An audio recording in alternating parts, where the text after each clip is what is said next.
Alam nyo, sa napakahabang kasaysayan ng Pilipinas, napakaraming bayani ang lumaban para sa kalayaan. Pero may isang hari na hinding-hindi talaga nagapi. At ngayon, yan ang pag-uusapan natin. Ang kwento ng walang iba kundi si Sultan Kudarat. Pero teka muna, bago tayo sumisid sa kwento niya, subukan nyo ngang isipin, sino kaya yung nag-iisang Pilipinong leader na di kailanmang napasuko ng kahit anong imperyo? Well, ang sagot mga kaibigan ay nasa kwento nga nitong malaalat na sultan. Madalas siyang tawaging ang Leon ng Mindanao. Grabe yung title, no? Ang bigat. So, bakit nga ba siya tinawag na ganon? Well, para malaman natin yan, kailangan muna nating balikan kung saan siya nagsimula, kung sino nga ba si Muhammad de Patuan Kudarat. Alam nyo, hindi siya basta galing sa isang marangang na pamilya. Ang lolo niya, si Sharif Kabungsuan lang naman, siya mismo yung nagpapakilala ng Islam sa Mindanao. Kaya isipin nyo, parang mula pagkabata nakaset na yung tadhana niya, di ba? Na siya ang magiging tagapagtanggol ng kanyang pananampalataya at ng kanyang mga kababayan. At parang nakatadhana talaga, kasi mismong pangalan niya may ibig sabihin. Kudarat, ang kahulugan niyan ay kapangyarihan o power. Parang isang propesiya na, di ba? Na siya talaga ang magiging simbolo ng lakas para sa buong katimugan. Okay, so paano nga ba nagsimula ang kanyang pamumuno? At ano ba talaga ang pangarap niya, yung vision niya para sa Mindanao? Yan ang alamin natin ngayon.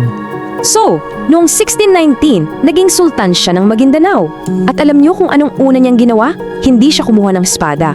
Ang ginamit niya, diplomasya. Imbes na makipaggyera, nilapitan niya yung mga datunan ng Lanao at Sulu na noon ay, alam niyo na, madalas mag-away at pinag-isa niya sila.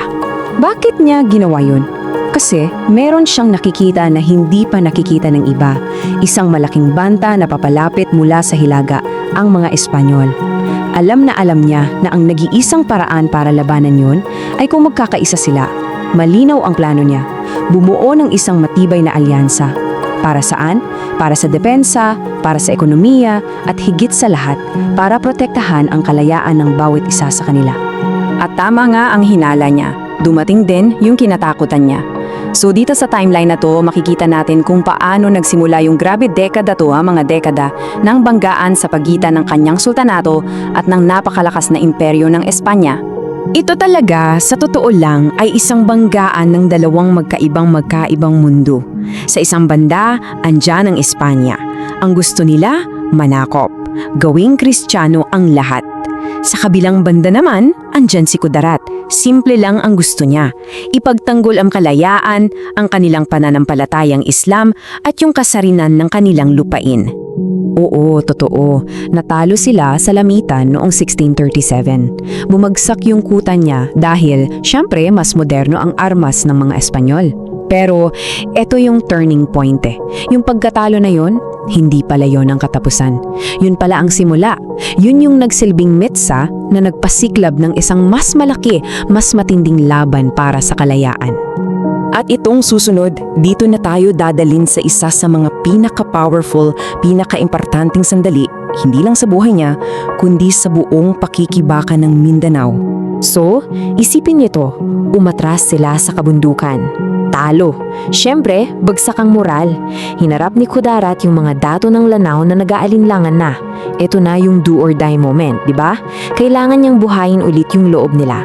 At dito na niya binitawan yung talumpating babago sa lahat. Hindi siya nagpaligoy-ligoy. Isang tanong lang ang binitiwan niya. Pero napakasimple at napakabigat. Itinanong niya sa kanila, gusto niyo bang mawala ang kalayaan ninyo at maging alipin sa mga dayuhan? Grabe, di ba? Napaka-direct to the point.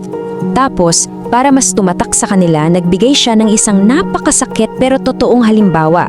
Sabi niya, tumingin kayo sa mga kapatid natin sa Hilaga, yung mga nasakop na. Anong nangyari sa kanila?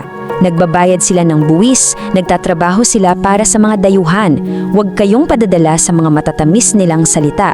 Ginamit niya yung nangyari sa ibang Pilipino bilang warning. Sobrang effective. At dahil sa talumpating yun, boom! Nagbago ang lahat. Muling nag-alab yung tapang ng mga dato. So, anong nangyari? Ano ang naging resulta ng muli nilang pagkakaisa? Yan ang titingnan natin. For the next few years, grabe. Ang buong Mindanao sa pamumuno ni Kudarat ay naging parang isang di mapigilang puwersa.